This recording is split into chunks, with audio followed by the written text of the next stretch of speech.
Well, we are following breaking news. The man accused of carrying out an attack on Boulder's Pearl Street Mall pleaded guilty to all state charges in court. We have a team of reporters at the courthouse today. Reporter Sarah Horbakowitz is in the courtroom listening to emotional testimony from people impacted by that attack last June. A rabbi who was there that day described his experience. When I and others were firebombed on that day, June 1st, 2025. I was not a bystander who watched from a distance. When the attack happened, I was within the chaos.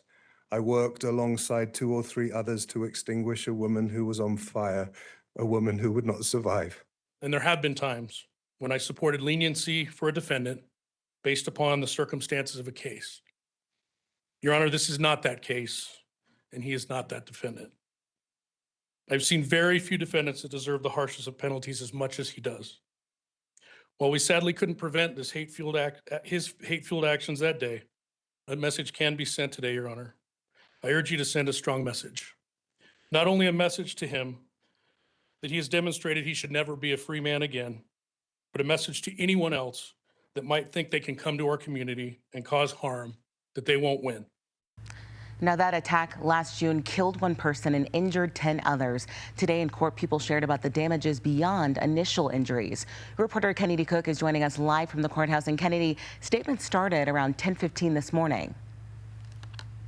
Yeah, good afternoon to you, Meg. Today, Mohammed Solomon pleaded guilty to 184 state charges. Victim impact statements, and you just mentioned, were read all morning long. A lot of those actual victims from the June 1st attack. Now, we're expecting those statements to wrap here and a news conference to be happening here around noon. Now, Solomon is facing a sentence of life in prison without a possibility of parole.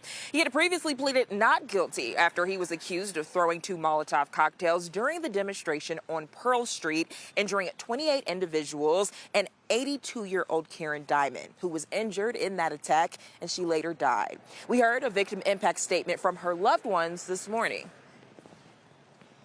Regarding the sentencing, we ask only that the attacker never sees his family again, since he is responsible for our mother never seeing her family again. Our father, Louis Diamond, was badly burned in the attack on June 1st, 2025. He spent over a month in the burn ICU in terrible pain. He required extensive skin grafting surgery, which he endured while knowing that his beloved wife of 58 years was experiencing even greater suffering and ultimately dying in the adjoining room. Again, that DA presser is expected to happen any time now, Meg, just right here behind me. Sarah Horbakowitz, your reporter in in Boulder. She is in that courtroom, and she will have an update for you all on CBS Colorado News at 5 o'clock. For now, I'm your reporter, Kennedy Cook. I am in Boulder covering Colorado First. Kennedy, thank you so much. We are still following what's happening in the courtroom.